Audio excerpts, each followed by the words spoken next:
নমস্কার, আমি সুদীপ্তা। এভি নিউজে আপনাদের সকলকে স্বাগত। প্রথমেই চোখ রাখবো নিউজ হেডলাইন্সে।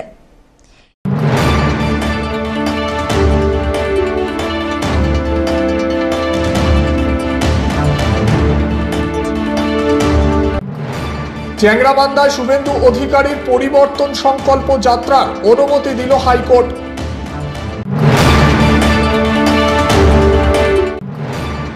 হেমন্তকালের হৈমন্তী রূপে কাত্যায়নী দুর্গার আরাধনায় মাতল রায়কট পাড়া।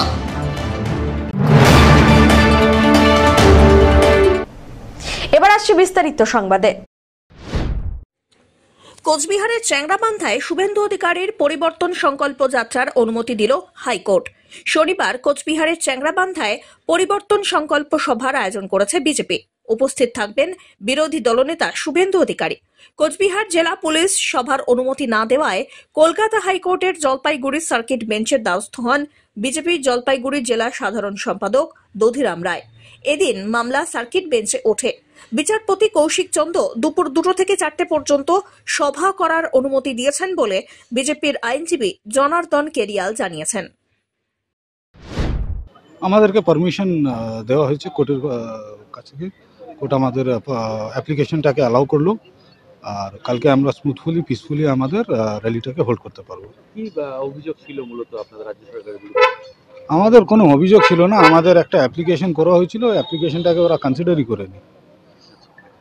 তার জন্য আমাদেরকে মঙ্গলবার কোর্টের কাছে দ্বারস্থ হতে হয়েছিল। আজকে হিয়ারিং ছিল, কোর্ট আমাদেরকে পারমিশন গ্রান্ট করেছে। কালকে কখন কিভাবে আমাদের অ্যাপ্লিকেশন অনুযায়ী যেটা 2টা থেকে 4টা র্যালি, 4টা থেকে 5টা সভা। র্যালিটা কি হোস্ট করবেন? আমাদের পেটিশনার যিনি ছিলেন জলপাইগুড়ি সাংগঠনিক জেলার যে সাধারণ সম্পাদক দধিরাম রায়, উনি অ্যাপ্লিকেন্ট ছিলেন এখানে। তো এটা তো পার্টির একটা আছে, তো পার্টির এটা court number 2 honourable justice Kaushik চন্দ্রের বেঞ্চে এই মামলা আজকে ছিল। উনি আমাদেরকে পারমিশন গ্রান্ট করেছেন। পিনাকি শিলের রিপোর্ট।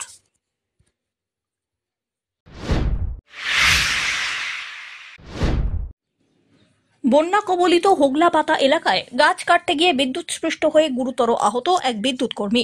তড়িঘড়ি তাঁকে উদ্ধার করে ধূপগুড়ি মহকুমা হাসপাতালে নিয়ে আসা হলে অবস্থা আশঙ্কাজনক হওয়ায় তাঁকে জলপাইগুড়ি মেডিকেল কলেজে স্থানান্তরিত করা হয়।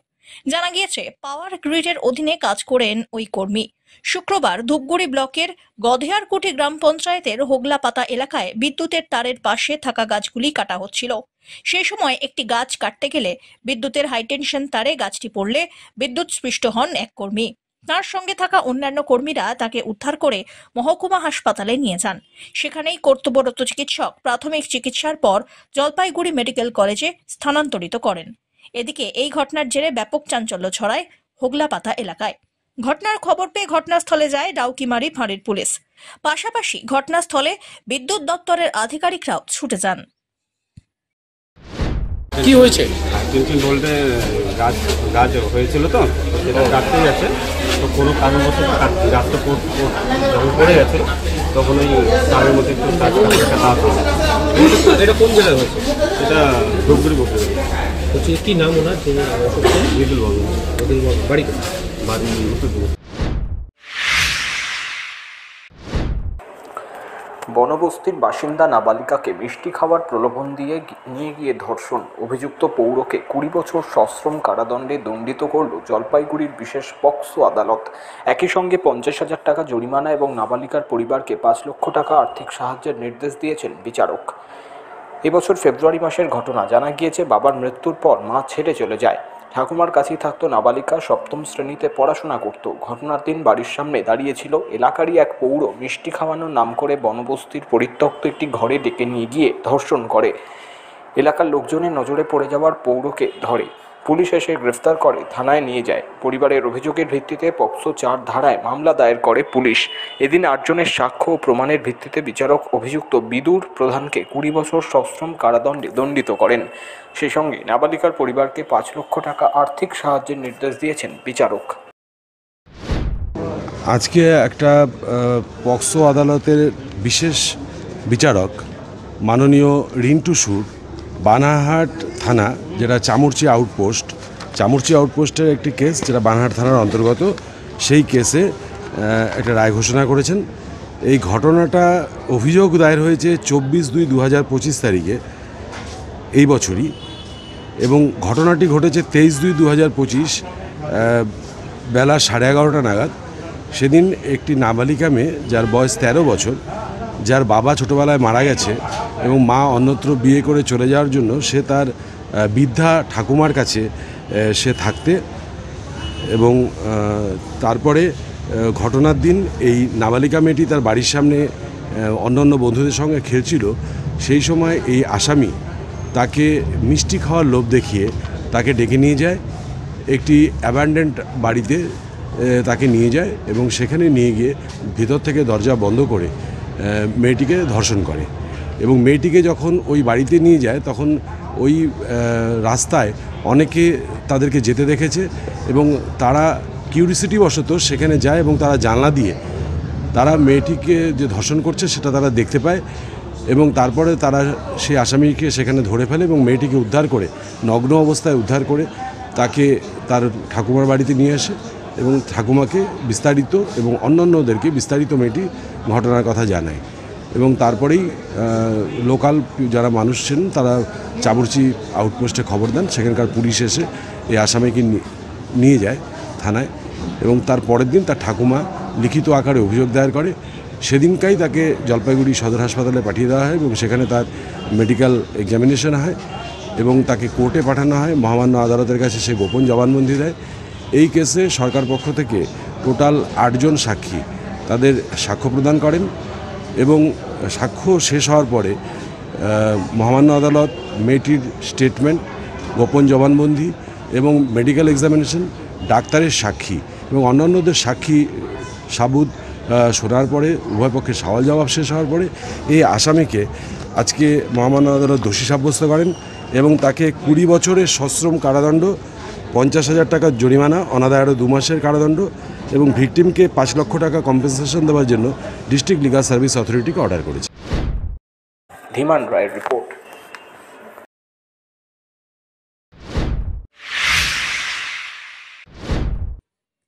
সাত সকালে লোকালয়ে হাতে আতঙ্ক এলাকায়। ভোরের আলো ফুটতে না ফুটতেই কোচবিহারের মেখলিগঞ্জ ব্লকের উচলপুকুরি গ্রাম পঞ্চায়েত এলাকায় দেখা মিলল হাতির দলের।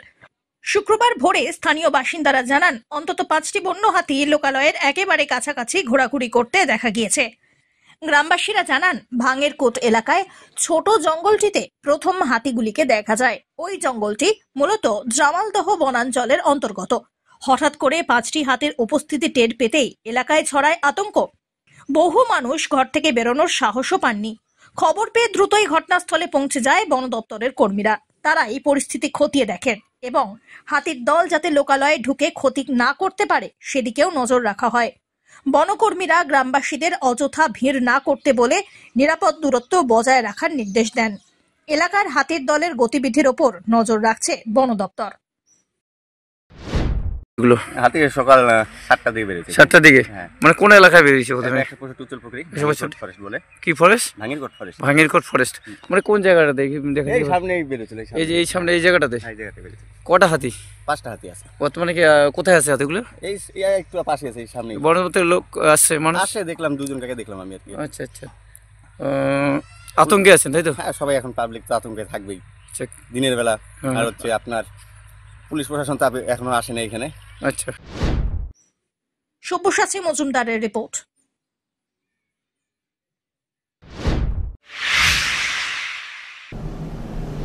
নিয়ে নিচ্ছে ছোট্ট একটি বিরতি, ফিরে আসছি বিরতির পর, সঙ্গে থাকুন।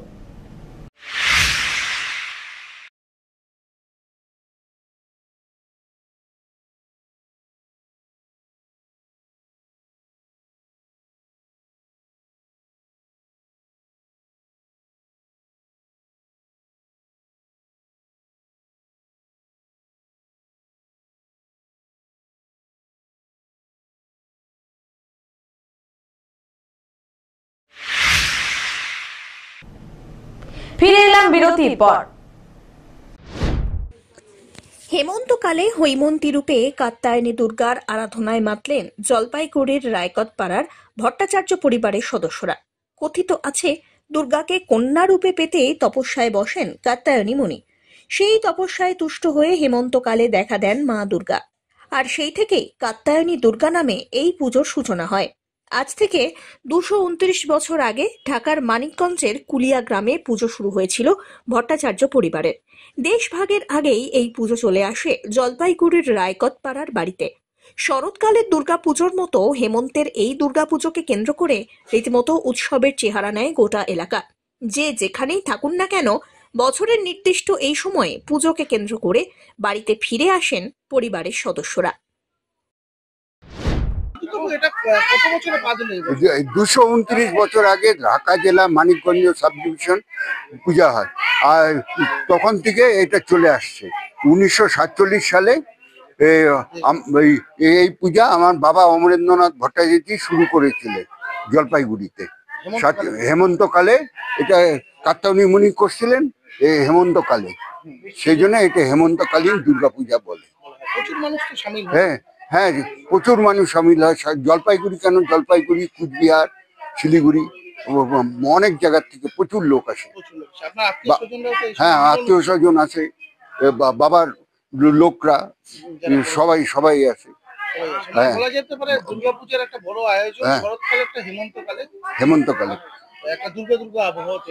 হ্যাঁ হ্যাঁ হ্যাঁ, পাড়ার সবাই মানে সারা জলপাইগুড়ি এখানে ই করে সামিল। হ্যাঁ, সবাই। পিনাকি শীলের রিপোর্ট।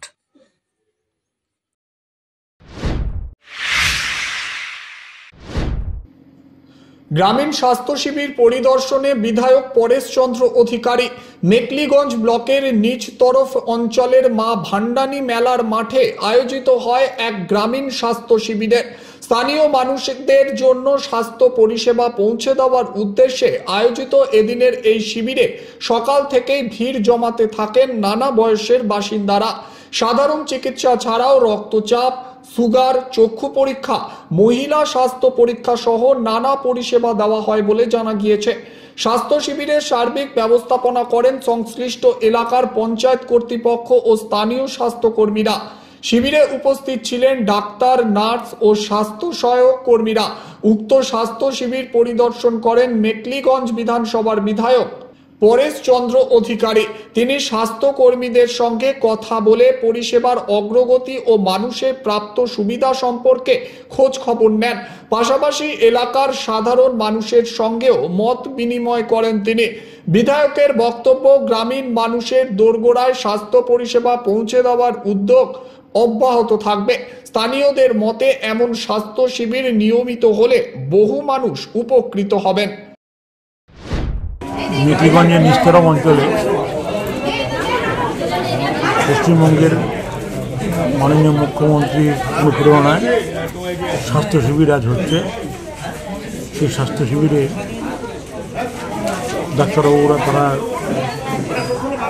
এখানে রোগীদের দেখছেন, নার্সরা তাদের পেশার থেকে আরম্ভ করে অন্য ডাক্তারবাবু যেমন দেখছেন, তারাও নার্সরা তাদেরকে সহযোগিতা করছেন। এবং আজকের এই স্বাস্থ্য শিবিরের মধ্য দিয়ে নিস্তর অঞ্চলের সমস্ত মানুষ তারা স্বাস্থ্য পরিষেবা পায় বলে তাদের মধ্যে একটা উদ্দীপনা জেগেছে। আমরা আশা করি এই স্বাস্থ্য শিবিরে আজকে উপস্থিত আছেন পঞ্চায়েত সমিতির সভাপতি, তিনি উপস্থিত আছেন এলাকার প্রধান এবং অন্যান্য পঞ্চায়েতরা তারা উপস্থিত আছেন। আমি সকলের কাছে অনুরোধ করব যে স্বাস্থ্য শিবিরের মধ্য দিয়ে নিস্তর অঞ্চলে যাতে পরিষেবাটা পায় তার জন্যই আমরা চেষ্টা করি। সব্যসাচী মজুমদারের রিপোর্ট।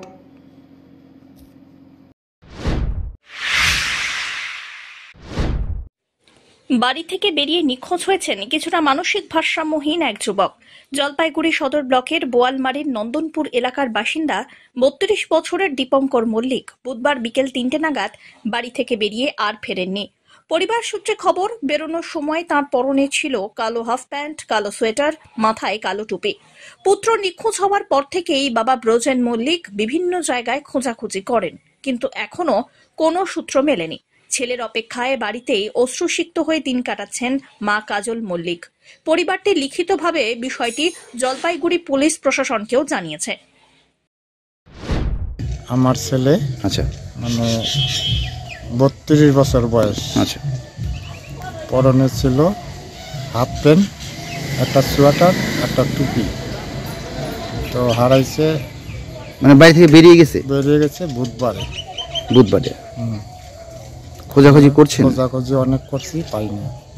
আচ্ছা, ওর কি এমনি কোনো শারীরিক সমস্যা রয়েছে? মাথায় একটু ডিফেক্ট আছে, মানে সমস্যাটা কি, মাথায় একটু কাজটা কম করে, মানে মানসিক ভারসাম্যহীন কি? হ্যাঁ, মানসিক ভারসাম্যহীন। বয়স কত বললেন? 32 বছর। আচ্ছা, যখন বাড়ি থেকে বেরিয়ে যায় কখন বেরিয়ে গেছে বলতে পারবেন? বেলা 3টার সময়। বেলা 3টার সময়। তখন ওর পরনে কি ছিল, কি রঙের? একটা কালো হাফ প্যান্ট, আচ্ছা, কালো একটা সোয়েটার, কালো একটা টুপি। এমনি কথা বলতে পারে? কথা বলতে পারে, কিন্তু মানুষের সাথে বলবে না। আচ্ছা আচ্ছা আচ্ছা। এর আগেও কি কখনো এরকম ভাবে হারিয়ে গিয়েছিল? গেছিল হারিয়ে।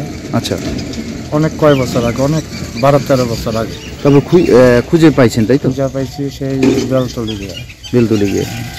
বিষয়টা কি কাউকে জানানো হয়েছে? অনেক লোকের জানাইছি।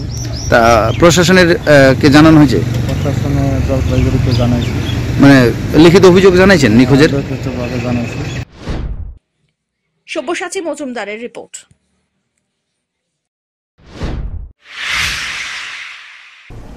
শেষ করবার আগে নিউজ হেডলাইন্স আরো একবার।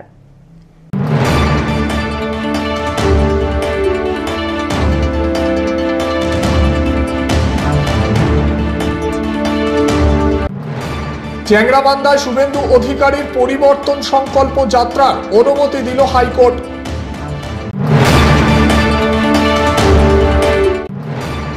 হেমন্তকালের হৈমন্তী রূপে কাত্যায়নী দুর্গার আরাধনায় মাতল রায়কতপাড়া।